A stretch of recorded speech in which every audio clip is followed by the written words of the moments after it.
Okay, welcome.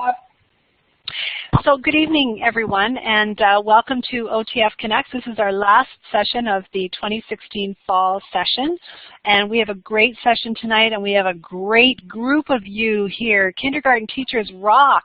We've got so much interest in these wonderful kindergarten sessions that have been offered this year, so we're excited to welcome all of you from across the province. We already have a large group, and we likely will welcome a few others in the next few minutes.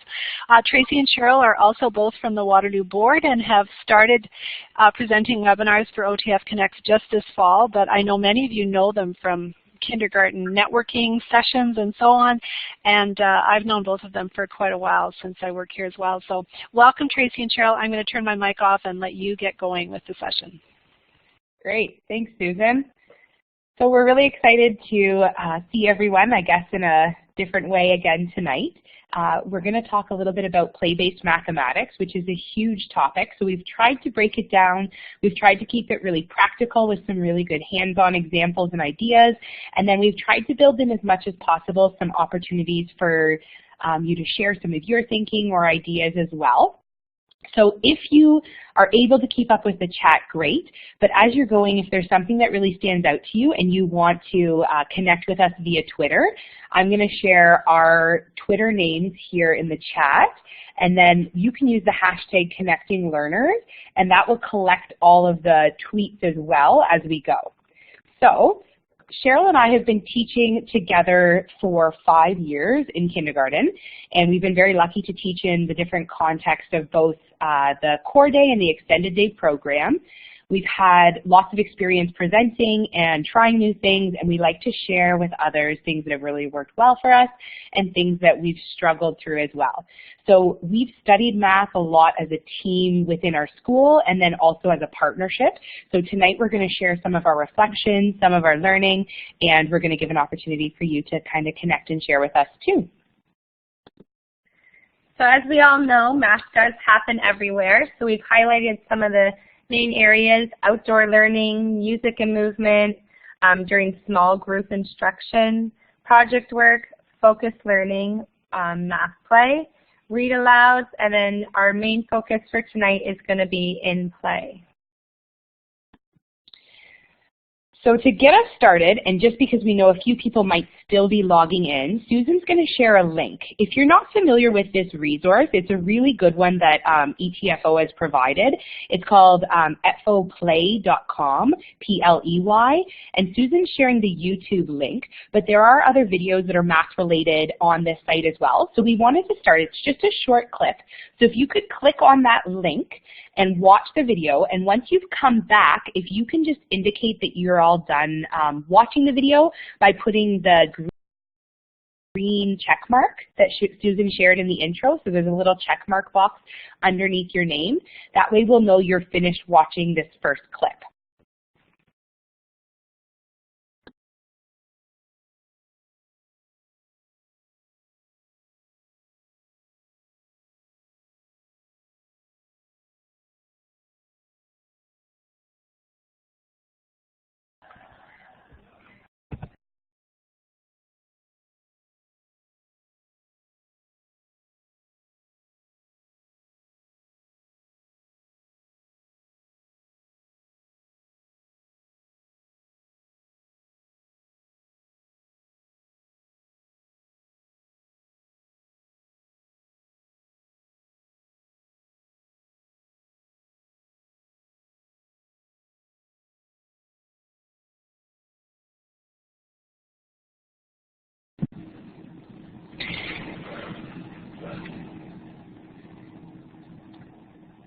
It's looking like most people have sort of indicated that they're finished. We have about 28 yeses. So we'll just give about 30 seconds for those last couple people to finish that video up.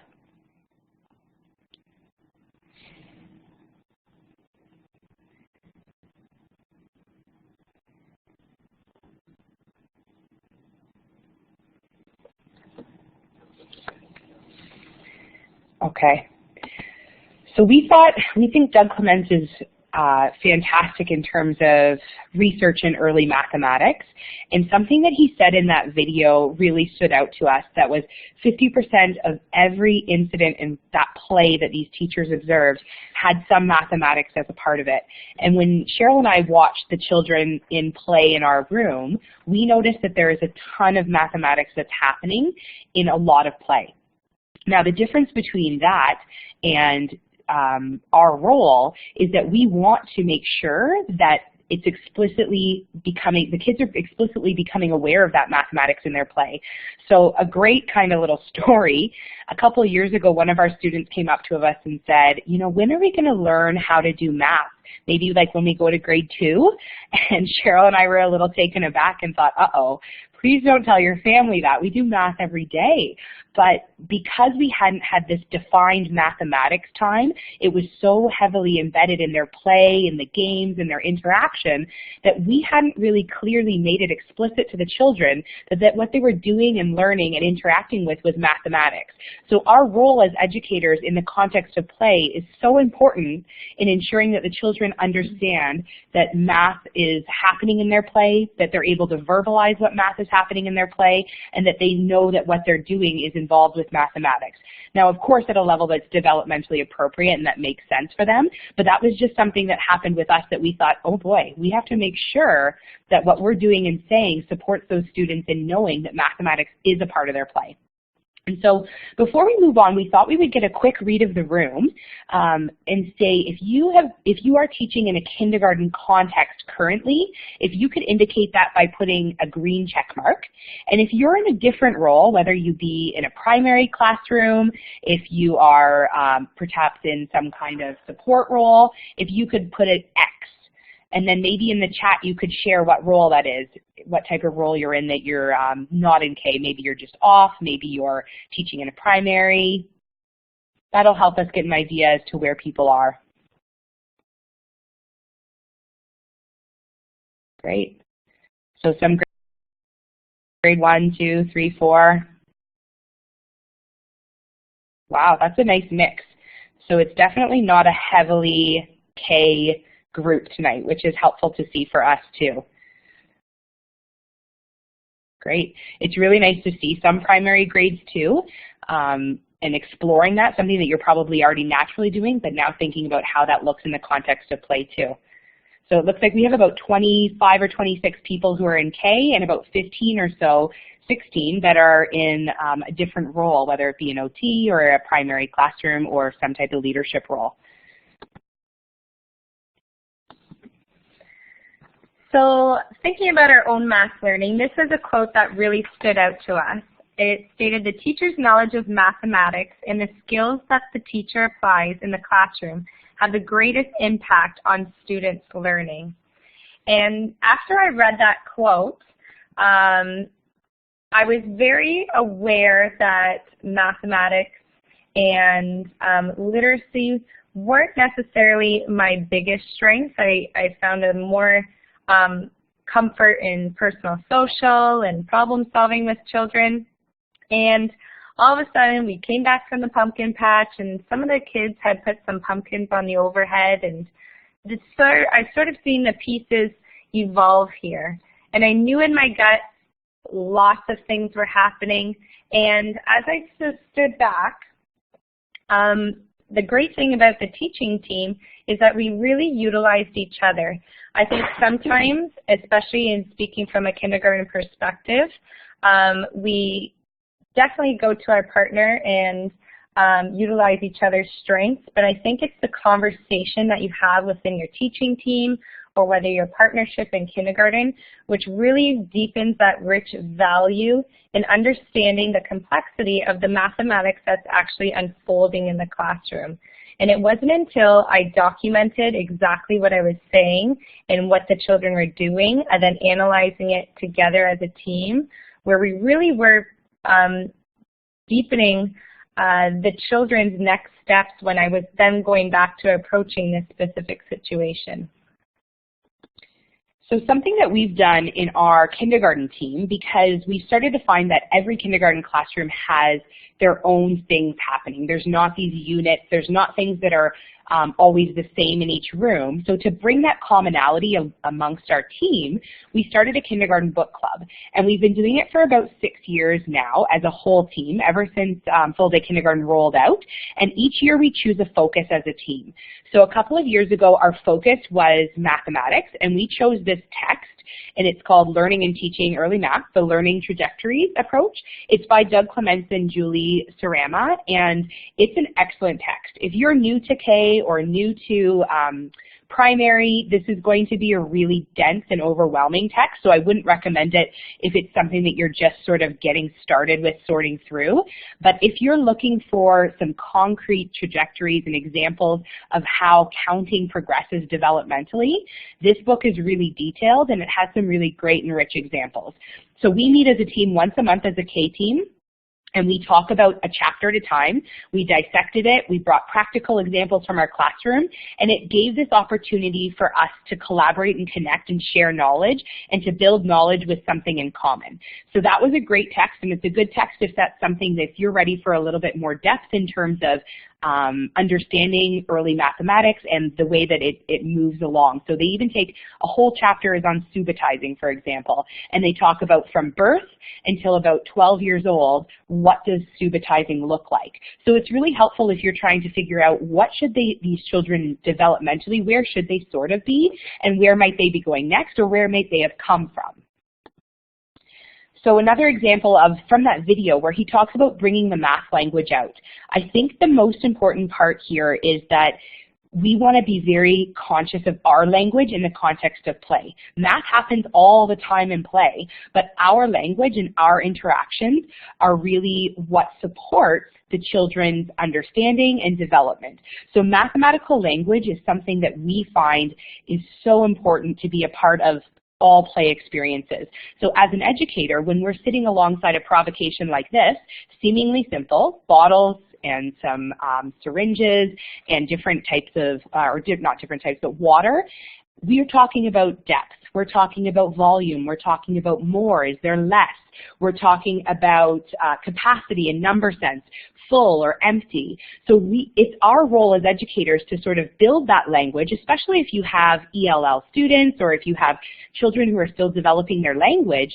Just being a part of that or playing alongside children gives you a genuine opportunity to build that language, to build that vocabulary, and to support them in seeing it in a genuine context.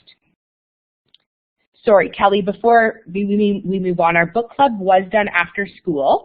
We are in the Waterloo board, so we have an extended day program, and our one team will work until about 6 o'clock. So we do at 6 o'clock at night, and we do our book club once a month. We set all of the dates in the fall, and then we meet from 6 till 8. It's all on our own time, but that's something that we've usually decide as a team every year to do. So questioning is definitely a huge and important part of that play. And so this is another great text. Again, if you are sort of trying to figure out how to build that language, how to build conversations, how to support that in play, this is a more beginner text and an excellent book. It's called Are You Listening?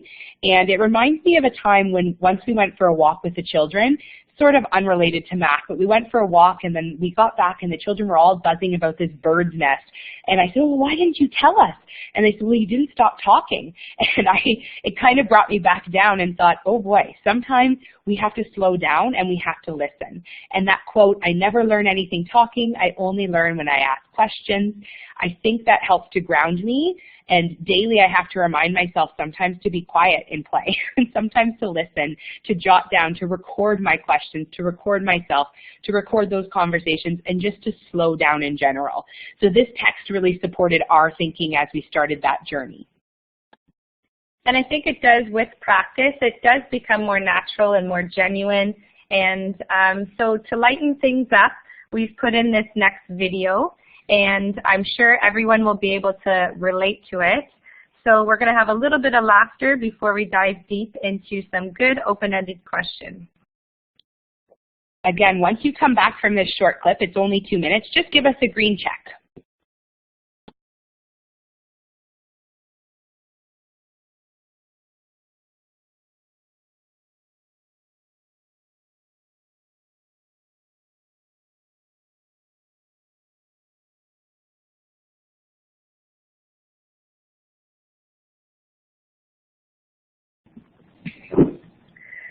So I'm sure many of us could relate to this video, and I think the point that we want to make here is the questions are always going to be perfect. And there's going to be times where you're going to still ask those questions and think back, why the heck did I ask that? But just give yourself permission to laugh and be conscious of some of the questions that we are going to be talking about. No, I was just talking to him. Look at, he loves it. So we're going to move on, and So somebody's mic is on. I'm going to ask. That's my iPad. Okay, turn it off, please. I said we're watching all the snow.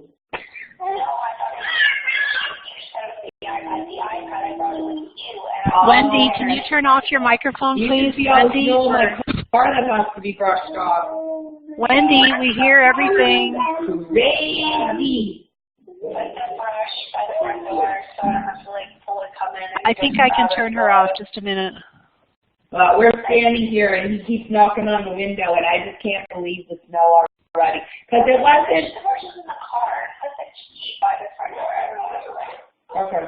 Like, it was not snowing when I picked him up, or even at. Okay. So again, give yourself permission to laugh. So we're going to open it up to you guys now and state what is an open-ended question that you use in play with your students. You can use your microphone now, or if you'd like to type it in the chat, you can type it there too. Think about what's a really good open-ended question.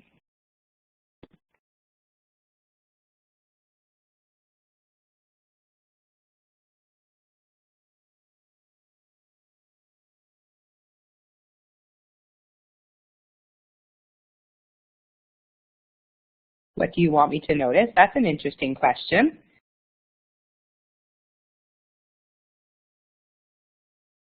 All really good. What do you think would happen if?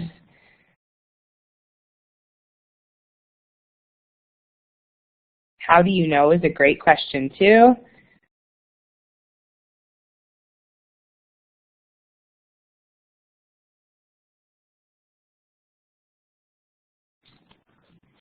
The idea is that we really want to have these questions to invite children to share their thinking without limiting what we're asking them to. Lots of really good questions that I'm going to scroll back through and jot down as well afterwards.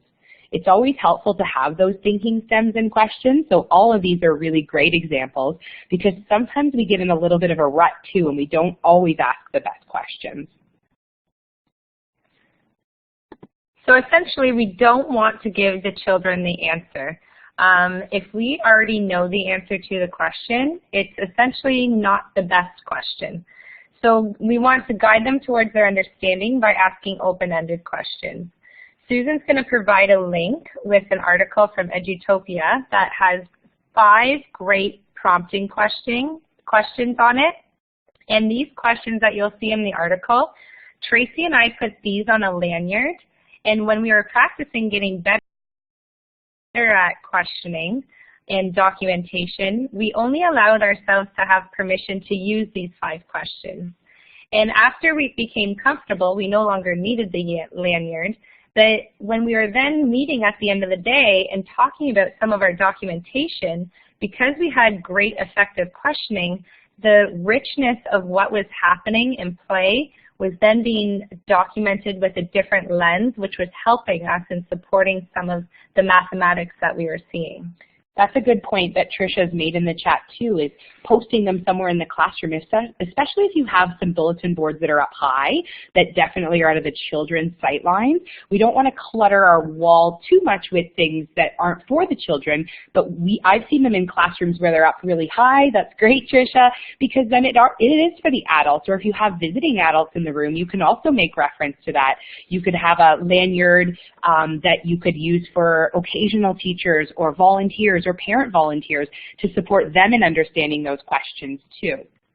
So this example here is sort of an example that talks about the difference between closed questions and open questions. And a lot of the time, eliciting mathematics in play, it really hinges on the questions that we're asking. We can very quickly shut play down, and we can very quickly turn play into something that it's not for those children, and closed questions is one avenue to get there. So when you're asking a closed question, you're essentially asking children to guess what's in the teacher's head. And Cheryl kind of mentioned it before, but if you know the answer to a question, then you shouldn't be asking that of a child, because essentially, if we're asking them a question that we already know the answer to, then we're just testing them. And if your intention is to test them, the context of their play might not be your best avenue. So you want to think about, questions like, what are you making? What shape are you using? Did you choose those blocks all because they're the same length? These are questions where you might already know the answer to, or they might just shut down play, and you want to be mindful of that. So this little piece of doc on the right-hand side there, this was two little students that were in our class. They were building a stairway to heaven because the one little boy's father passed away when he was younger, and he said that he wanted to build a stairway to heaven so that he could deliver mail to him. And so together they used almost all of the blocks that we had in our building area, and as they ran out of one type of unit block, they started to substitute other unit blocks to make up the same length. So the mathematics that we observed in the play was incredible, but if we didn't ask the right questions, we would have shut down this beautiful play experience as well. Fractional thinking, there was equality, they were thinking through so many different things, but our goal was to sort of observe, document, and ask those open-ended questions. So instead of those ones, we asked questions like, tell me about this, or what are you noticing, or what made you think that? And those sorts of questions bring out a different type of response from students that support us in engaging with the mathematics in their play more genuinely. One of our favorite intellects is Lillian Katz. So Cheryl and I wanted to take you now through some photographs of math and play, because we thought a really great way to talk about math and play is to see real examples that happened in our classroom, to talk about the mathematics that we're seeing in them. We're going to give a few opportunities for you to share some pieces from there too, but then to talk about how we maybe as educators engaged with these play experiences to support the mathematics. So Lillian Katz talks a lot about project work. She researched project work with young children. And the one thing that she talks a lot about is that the engagement of children's intellects provokes them to ask for academic help or for help with their academic skills. So essentially, if children are really engaged in a project, they're going to ask you, how do I write that? How do I draw that? How do I measure that? If they're engaged and excited and interested, they're going to ask those questions, and they're going to want to learn those academic skills, but in the context of something that's important to them. So this is a perfect example. This little girl wanted to sew clothes for her Barbie doll.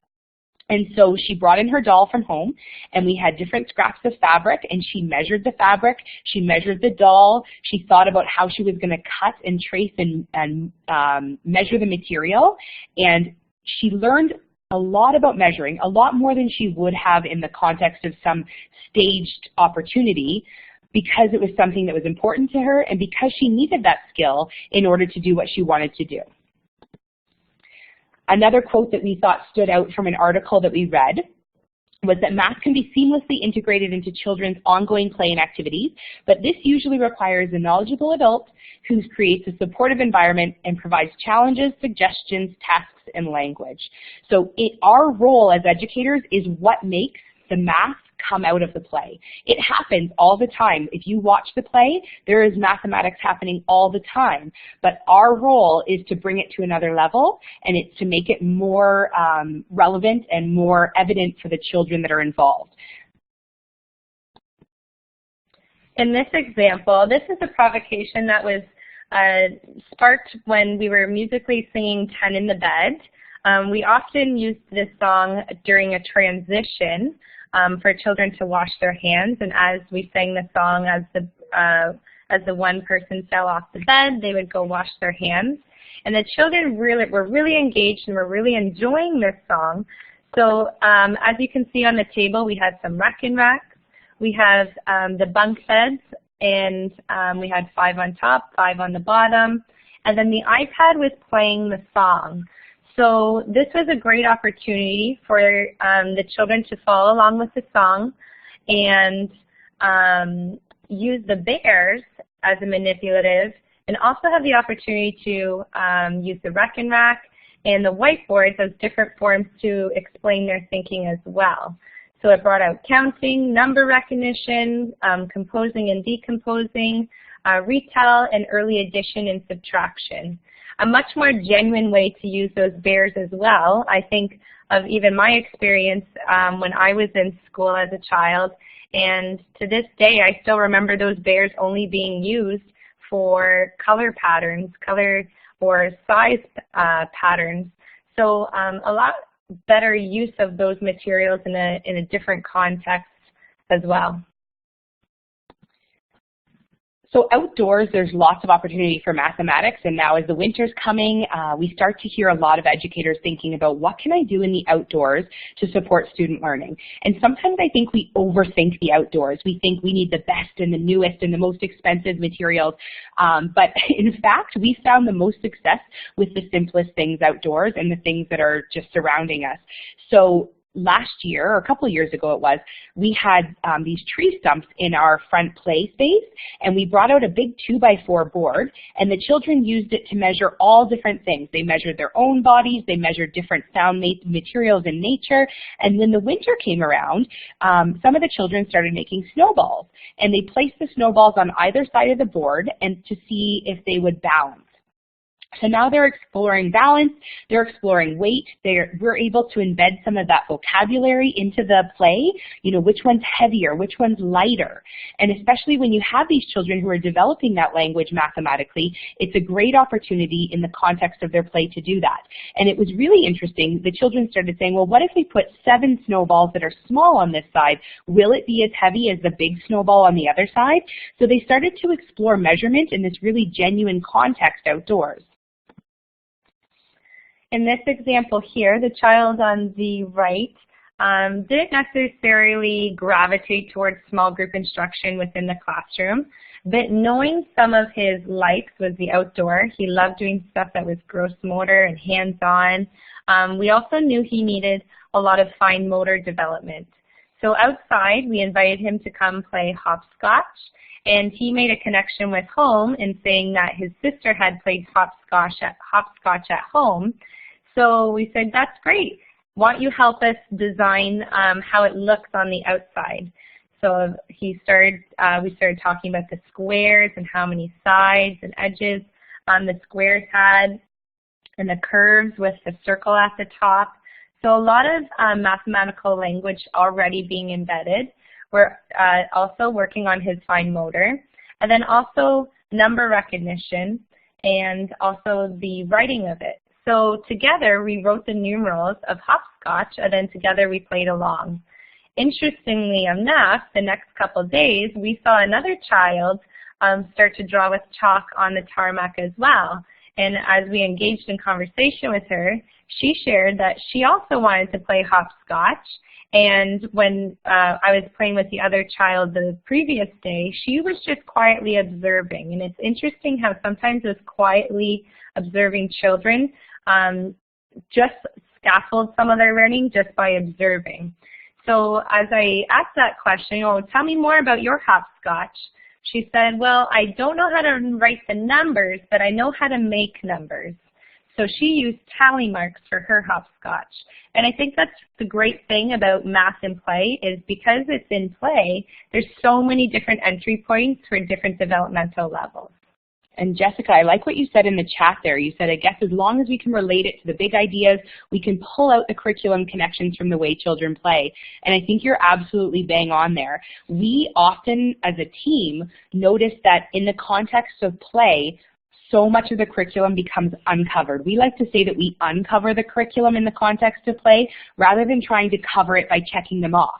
And we also know in the kindergarten program, but also in any other grade, that the curriculum doesn't start and end from September to October. We don't say like we're going to do patterning and patterning's done. Even once you get to grade 1, 2, or 3, we don't do something and never go back to it. We're going to embed that thinking and embed that type of learning in all sorts of play.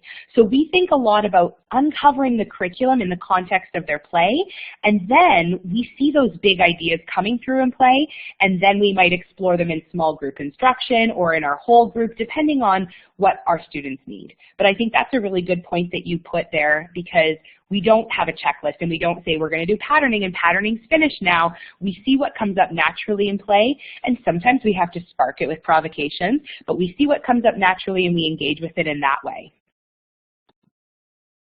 After seeing Lillian Katz speak, she always said, look what's in your natural environment. And it just so happened that there was a townhouse complex being built right outside of our classroom. And so we brought the children out in small groups, and we allowed them to sketch. And then sketching involves so much mathematics. And it was interesting also to see just what the children were gravitated towards when observing the different parts of the sketch. And we talked about the size, the shape, the dimension, the lines, the curves, fine motor development, and language in the conversation. By just sitting down with them and having them observe and then transfer what they're seeing to pen and paper, naturally allowed that conversation to flow and some of those concepts to be embedded in a genuine way. And I think Cheryl mentioned it, but I think watching what's in your own community, because mathematics is happening around your school all the time, but it's just about slowing down and allowing yourself to take a less traditional approach to mathematics and thinking about how we can engage with it in that way too. The children view what they're doing here as fun and in play, but in fact they're building that vocabulary about geometry, they're talking about shape and size, so sometimes just looking around and seeing what's around your community that we can use and observe and connect with math too, because then it's so genuinely connected to the children and the families too. So building is probably one of the most prevalent places you're going to see mathematics. Building brings out math and language in so many different ways. There are books about it actually. There's so much research on how much mathematics happens in building. But sometimes when you look into the building area, you just say, oh, that's a busy space, there's lots of things happening, and we sometimes stray away from it. Some of us are drawn to it, some of us stray away, but there are tons of mathematics happening in that building area, and part of it is us being aware of what's happening there too. So you can even see in this simple photograph, these children have made a pathway for different cars in the building area, but you can start to see this, this idea of composing equivalent units. So you see that some of them have two small squares and some are using a rectangular block. And they started, when they ran out of one, they started using another. And so you start to see this idea of equality coming out in such, there's a lot of complexity in the mathematics play that's happening, but our role is to almost be detectives and to think about what does this play mean? And if we can watch the play, we start to see the complexity of mathematics that's coming out, and it supports us in thinking, how could I push them a little further? Or what questions could I ask them to see what they're thinking as they're building and as they're connecting with their peers? Another really simple example, outdoors. A lot of us are trying to shift outdoors. We know that the outdoor environment supports young children, is graphing. This is such a simple example with just 5 wooden dowels, and we made a graph. And so the children did lots of different things with it. They sorted natural materials that they found in the environment. So that was a way of graphing, which obviously brought out sorting. It brought out counting. We had some communication building. So a lot of the times also, you don't want to just pigeonhole and say that's only mathematics. There's a lot of language and language development and oral language and questioning and thinking that's happening too. It's that now that we have these 4 frames, everything's sort of interconnected in our program for kindergarten especially. But we also use this with little chalkboards outside. And the kids wrote, you know, do you like Batman, Superman, or Spider-Man? And then they collected rocks and they used the rocks to create a graph. Simple but really effective way to play outside. Often a thought is with class numbers, how do we get all this information with such large numbers? Something that we did with our learning buddies was at the end of the year really zoned in on track and field. It provided the kids a chance for one-on-one time, and as they were learning some of the events, they were not only building some of those social skills, but a lot of the mathematics around high jump and standing long jump and relay races. Number sense started to come into play, standard and non-standard measurement when we were in the outdoors when measuring where they had landed with standing long jump. A lot of comparisons to the events that were going on and the length of the jump that was happening and the vocabulary development. So we were meeting with them about once a week, but what a rich experience, and also for those children to get one-on-one time as you can walk around and float and listen in to some of the mathematical language that is happening. This is another dramatic play photo from inside our classroom, even thinking about how can you set the stage even before the children come in. So intentionally setting out the 4 plates and 4 spoons and cups, and as you're role-playing, thinking about some of those concepts when you're sitting down. Oh, I think maybe my mom and my sister coming over, that's 2 more people. I wonder, where could I find some more plates? Let's think about how many people are going to be with us at dinner. Bringing some of those conversations into play. Loose parts are another great example of an open-ended material that you can use in K and in grade 1, 2, and 3. We have some colleagues that do some really incredible stuff with loose parts and maker spaces in the primary grades as well. We find that loose parts brings out a really different type of play. Sometimes it needs to be modeled at first because they're just sort of figuring out how to use materials that have multi-purposes. But you can see the mathematics in this simple photograph. They've separated 2 butterflies into each of the circles, and everything is very symmetrical. There's some sorting happening, and sometimes I think we look at play with loose parts and we don't notice all of the mathematics, all of the little pieces of math that are happening in the context of that play.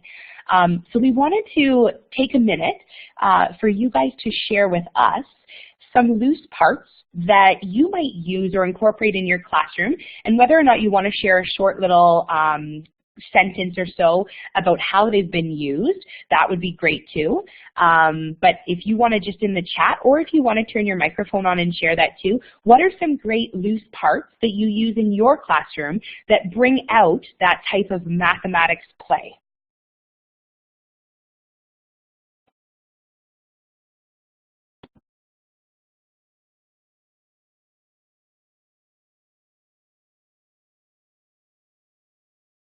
Great, natural materials. And natural materials, like Lisa mentioned, are free. So anything free is always great too.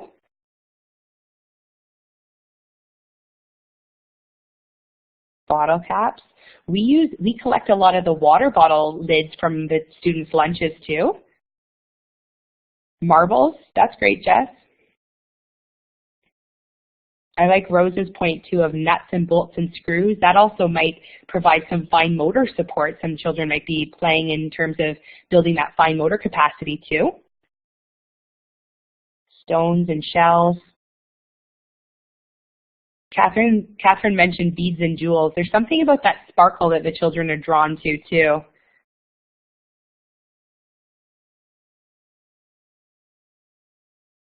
Huh, that's interesting.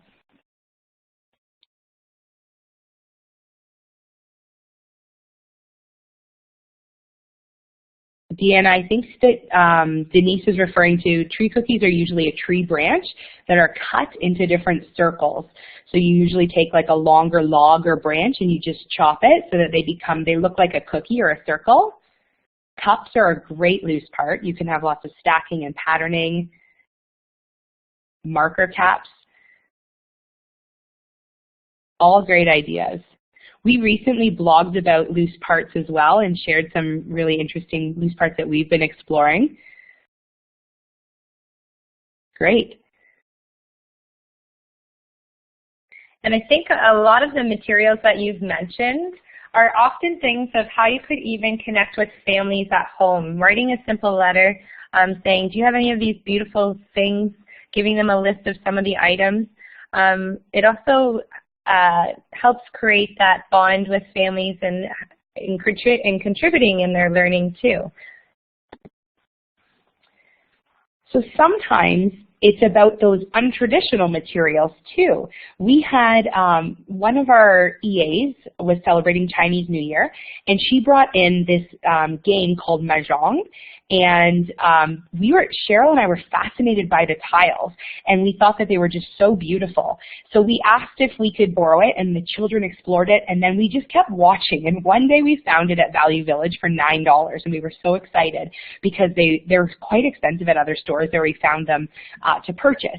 So we purchased this kit, and we put them out for the children to explore. There was tons of matching, and they used them in lots of different ways. They created their own games. They were counting and matching with them. They have like untraditional patterns of numbers on them too. You can kind of see in the photo that they look like bamboo on some of them, but like they actually make up different numbers. So we didn't play the game the way that the game was supposed to be played. But sometimes it's about looking at your resources or looking at what you find in thrift shops or that people donate to you and thinking, how could I use this for mathematics? So we just simply set out those tiles, and so many different things happened and so many different games were created by the children that brought out mathematics. It brought out addition and subtraction. It brought out matching and adding and counting. And it's really interesting sometimes that you can use these materials in multi-purposed ways.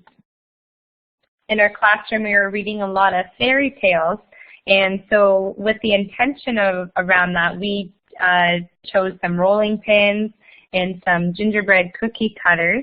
Some children did retell the stories, but then some explored them in different ways, and definitely with a mathematical lens. And they compared a lot of the size and shape and quantity. They sorted a lot of them. So we want to take a minute here and also allow you for an opportunity to share some of the materials that you're also using at Play-Doh that has brought or supported mathematics. Or something that if you're in a primary grade, something that you could set out with Play-Doh or modeling clay that might support some mathematics. Could be an idea or it could be a material. 10 frames is a great idea. Lots of games that can happen and natural mathematics that can happen in the context of play.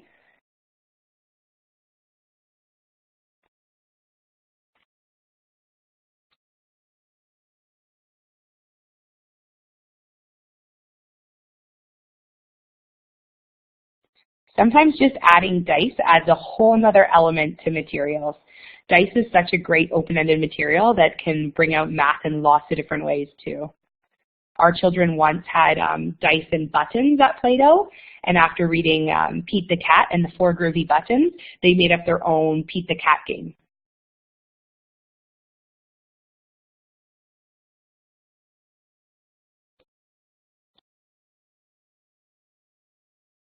Great.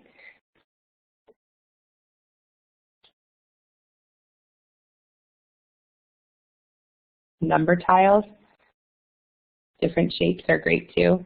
Sometimes when you add shapes out too, if you add out like knives, like little plastic knives or cutting tools, you can also talk about the composition and decomposition of shapes as well.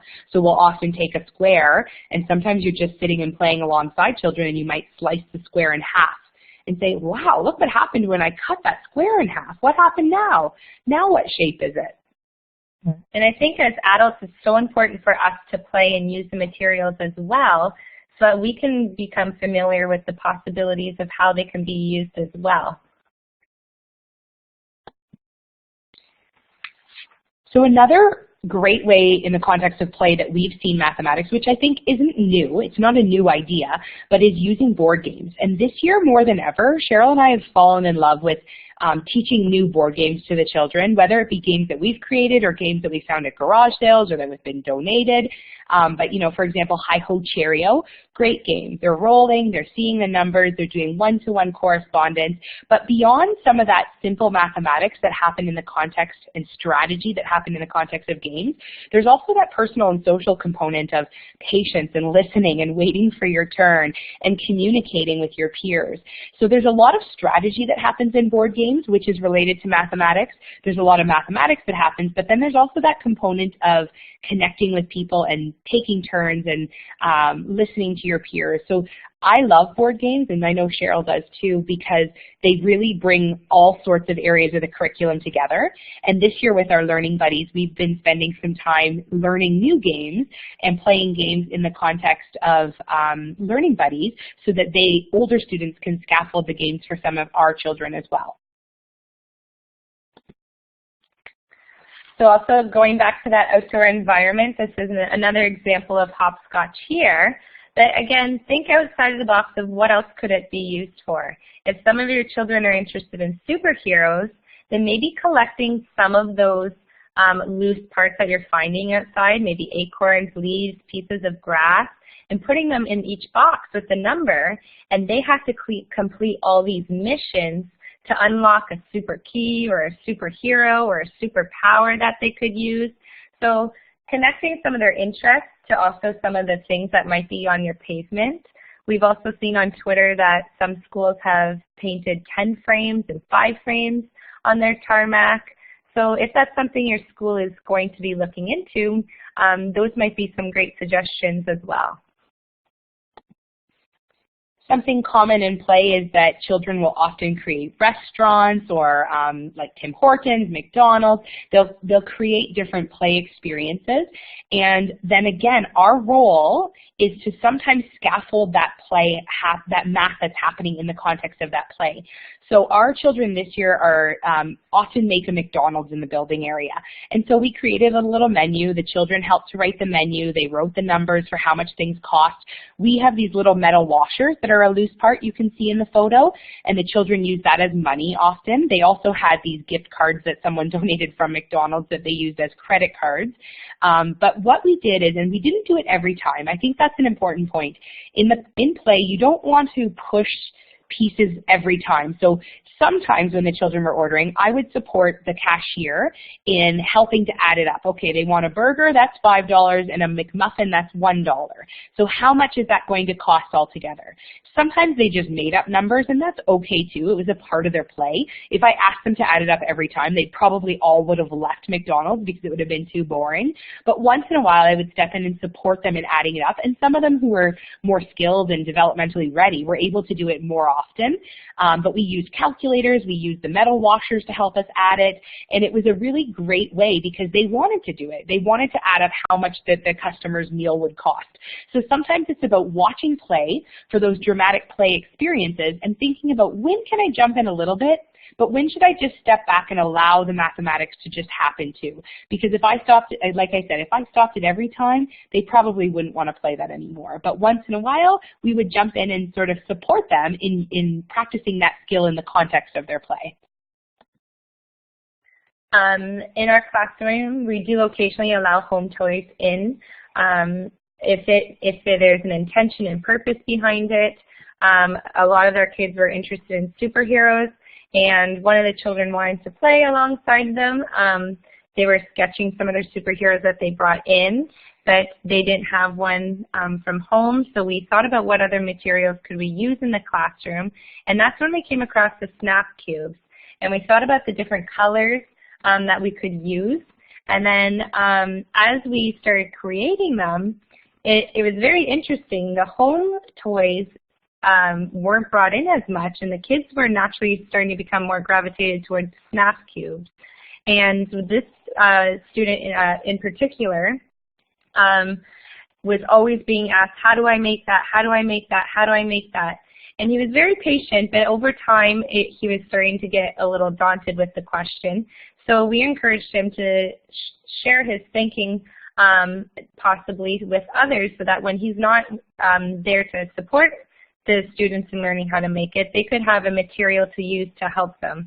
So he sketched some of the superheroes that he made, and then we also photographed some of the superheroes. But it was really interesting when we were there to foster some of that conversation. You could hear the language getting scaffolded.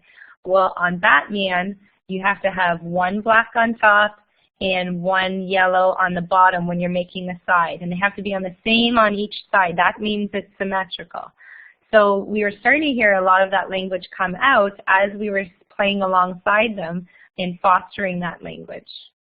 And I saw that Kit mentioned earlier the importance of sketching in mathematics. As much as possible, and when children are interested, sketching is such a valuable way to bring their learning onto paper. We don't often ask children in kindergarten to record their thinking on paper, but I do think that when it makes sense like this, it's a great way for them to transfer their knowledge and to think about how can I represent that. It's a beginning mathematics skill, whether it be in K or in the primary grades. We want children to start to represent their thinking in another way. They built it. Now can you show that another way on paper? And you'll see in one of the pictures there that we used graph paper because we thought that might support him in sketching it more easily. And so we started with the graph paper, and he's now moved to drawing the squares on his own on blank paper. And he still does it daily. He still sketches these daily, and he's become more confident in representing his thinking. And you can start to see it even more clearly now than in these photographs on how clear he can represent what he's doing now. And we're starting to see those skills then transfer into other areas, such as the building area. We always have clipboards and paper in our building area. And again, when they're interested and when developmentally it makes sense, we're inviting children, how could you sketch that? What if you wanted to come back later on? Is there a way you could sketch that? Or if we photograph it, how could you sketch it to represent that? And I think of thinking of our role, having those materials accessible and close by, when we're playing alongside them and we have easy access to them as well as the children, it's easy to model and foster that as well when you are in the midst of play with them. So you saw a bunch of examples in the context of play. A lot of people ask, well, how do you set up provocations for mathematics in play? So Cheryl and I don't have one table in our classroom that's for mathematics. We have a wall in our room that has all of the different materials that children might use to support their learning, but they also will find materials throughout our classroom that are loose parts, that are maybe not intentionally for mathematics, that they're welcome to use in their play. We don't believe that mathematics happens at one table, and I don't think many people do anymore. So we have mathematics materials in a centralized area, but it does happen in sand, it happens in water, you saw it happens outdoors, it happens in all different contexts. But we do sometimes set up provocations with the intention of bringing some mathematics out of their play.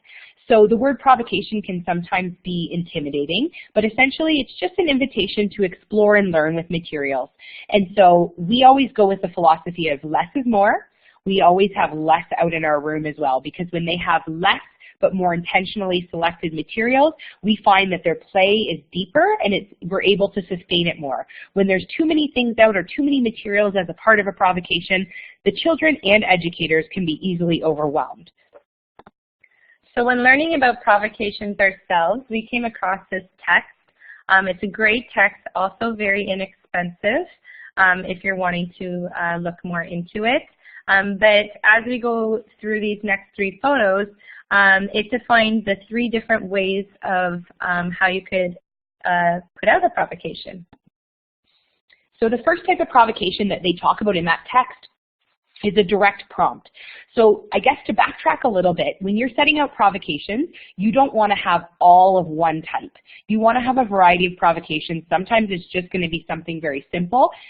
If you have too many of one type, then it might become hard for you as a team to support them and for the children to facilitate their way through too. Susan, you can see, shared the link to the text, and all of these are defined in there too. So here, in this provocation, this is a direct prompt.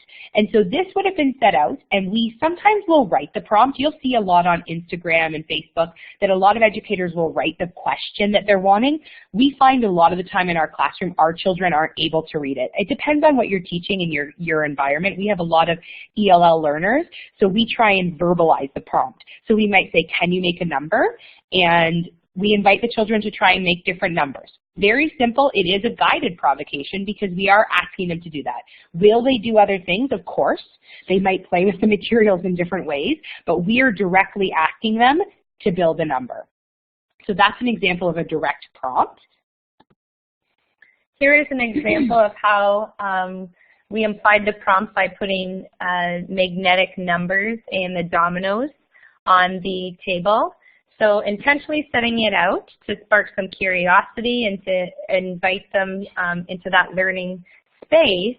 Again, like Tracy said, will they all use it that way? Possibly not. But if it's already implied on the table, it does create that invitation. And also if you go to join there, it could give you a starting point as to how you can invite them to play with the materials. This is an example of an open exploration. We were noticing that a lot of our children were interested in building, and a lot needed some fine motor development. Interesting enough, it looks visually appealing. When we put it out, absolutely no one went there. So don't be startled by that. Take a moment though and just reflect as to why is it that no one's going there. Sometimes when there's a lot of materials, it's hard for the children to pinpoint where to start as the beginning. So when I saw some children go there, I sat down and I just listened to some of the conversation that was happening. And the children were starting to build homes. And as I started to play alongside them, I started to grab the paper and the pencil. And I said, Miss Emmerich, what are you doing? And I said, well, I heard that you were building some homes, so I thought I'd add to your area and build a Walmart, because if you ever need something, you don't want to be, it's the store to be too far from your home. Like, what if you need groceries? And I said, oh. And I said, yes, I'm going to work on a store over here. And just me grabbing that piece of paper and pencil and modeling that also gave a context as to what those materials could be used for. So then they said, well, why don't you build a house? Why don't you come live near us? And I said, okay, once I finish the store, I'll do that. But I said, if I come to visit you, how will I know where you live? I said, usually when I go to my parents' home, I know where to go because I know their address. So I wonder how you could use maybe the paper and pencil to show your thinking of how I might find your house and how you would represent your address. So sometimes it just takes that modeling of what to do with the materials to kind of build that understanding with loose parts. So you saw that there's a direct prompt where you're either going to write or verbalize that question. So that's a lot more guided. Then there's that sort of in between with the implied prompt. You might model it, knowing that the children might go in different directions. And then sometimes it's just an open exploration for students, and you might want to see mathematics, but your intention might also be literacy there too. How many provocations are out at once? That's a question we get often. Cheryl and I are very conscious about only putting out as many provocations as we can support and as will support the students. If you have 2 or 3 provocations that look like this out at once, you might find that the room becomes chaotic because you have a lot of materials out and you don't have enough bodies to support, to facilitate, to document that play. So you want to be very mindful. If you have something like this set out, do you have another table that has puzzles on it? Something very simple that the children can be more independent with. So you want to be very mindful when you're staging your classroom with provocation of how many do I put out of what type, and how many places are the children going to be able to be independent, and where might they need me, and where might I want to document?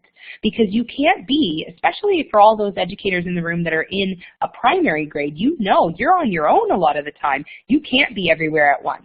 And so we want to be really mindful of what's out and where we want to intentionally place ourselves.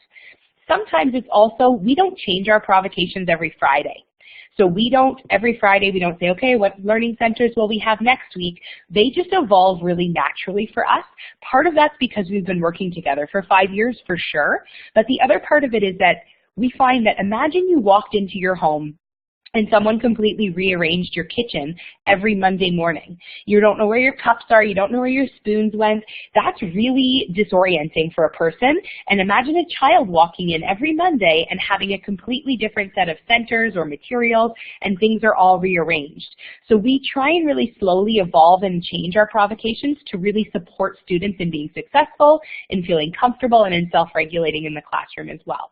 So sometimes it might just be we switch out some of the materials, we might add something to it, and then we might also say, you know what, nobody's gone there for a while. Why? Is it because we haven't modeled it? Is it because they're not interested? Is it because we need to change it? And so we do switch things out, but we just don't change everything at once. So we're getting close to the end, and I feel like we could talk forever more. It's always hard to kind of fit it all in an hour and a half, but we wanted to give that really big overview of what math looks like in play, what are some really practical examples so you can see the play in mathematics. And we have, you're so nice, Tricia, we have a short video that we put together. Well, it's not super short, it's 6 minutes. So we want to give you 6 minutes to watch it. Give yourself permission. I know sometimes we don't take the time to do this when we don't schedule it for ourselves. So watch this provocation video, and as you come back, if you want to watch all of it or part of it, that's fine. When you come back in the chat, we would like for you to share some different provocations that you've tried in your classroom this year. So you might talk about something that you found interesting. It might be a provocation or certain materials that you've put out and the sort of play that you've noticed. So take some time to watch this video, and you can save it and share it with colleagues after. It's a collection of educators across Ontario and some of the mathematics examples and provocations in the context of play. All right, so we're going to turn our mic off, and we're going to give a few minutes. You can use the green check to let us know that you're sort of done browsing the video, and then please share some examples in the chat box.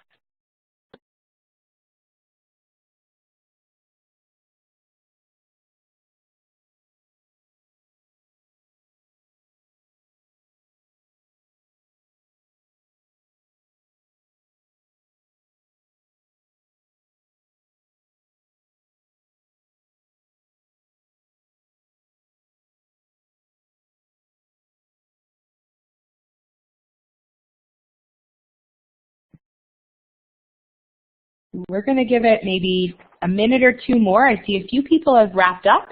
If you have, you can be sure to share a provocation or some materials that you've set out that have elicited some really interesting mathematics, and we'll wait for the last chunk of people to sort of wrap up with that video.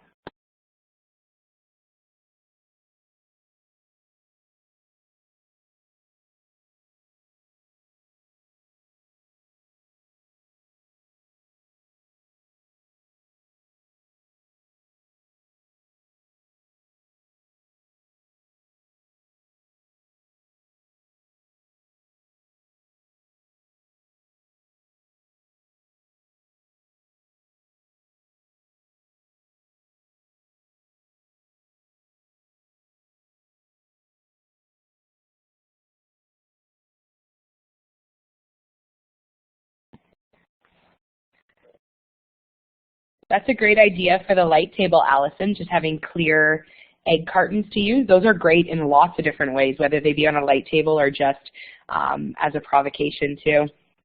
I've seen lots of really great ideas for coding. That sure seems to be a great buzz in the primary grades right now. Susan is certainly a technology expert and leader too, so thanks for sharing that app too, Susan.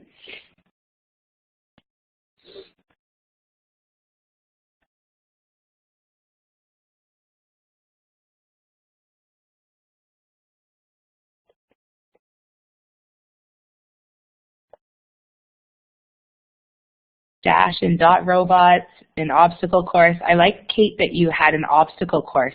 There's so many, I'm starting to see a lot of really practical coding examples that are used without technology to reinforce and teach some of those basic skills minus the technology. And I know Cheryl, just the other day, I was watching her in the classroom, and if you follow us on Instagram or Twitter, you might have seen the example too, where they used the magnetile blocks and they placed them out, and the children used arrows to create their own game where they had to find something that was hiding in the block.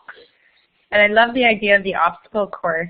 I think sometimes developmentally, especially in kindergarten, having that full movement of their body to understand the way the direction is going is really helpful in learning those initial skills. Vanessa's mentioning a game, Funny Farm. I've never heard of that game. Is it a board game, Vanessa? Wow, I'm going to have to look it up. That sounds great. We're always searching for, thank you for sharing a link. We're always searching for new games that support mathematics skills and just in general. There's a lot of board games that are sort of a little bit too tricky for that K level, so it's great to have those ones too. Thanks for sharing that. Empty picture frames and pentominoes, great.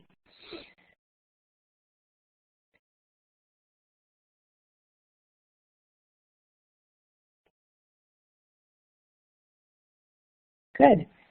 We're just going to share our next slide because we're kind of coming to the end here. So if you have any other provocations or ideas or things that really worked in the context of math play, feel free to continue to share those in the chat. But last time we went a little bit longer, we wanted to leave a few moments just to share questions. Do you have any questions about math and play? Do you have any questions about anything we shared tonight? Is there anything that we can support you in sharing before we wrap up? I love Lisa's example there too. How many ways can you arrange 5 cube links? Super simple, but really complex thinking that comes out of such a great problem question like that. I've also seen with those snap cubes can be used for tons of things. We've seen a magic wand game where you might have 4 or 5 and you say you have 5 and then you put it behind your back and you take a few off and then you say how many did I take off? Just something simple that you can do that while some kids are ready after getting dressed for outdoors, and some are still waiting. So you want to think about, sometimes you can play and build that mathematics play into times when children are having to wait. And Jessica's sort of mentioning that same thing. Building it into a routine is such a simple and effective way to connect mathematics too. We do a lot of math in transitions. It's a great way to check in with students. It's a great way to quickly collect some data about children, and it's a great way to reinforce simple ideas too. Mm-hmm. And often when we're in the K classroom, one educator will lead that, and then the other educator will take that documentation. If you're in a classroom, though, that doesn't have the luxury of maybe another educator along with you, even just simply going onto your video and just pressing record while you do it, then at the end of the day you could always go back and listen to it, and it's another way to collect that assessment too, without losing that flow and momentum of what's happening in the moment.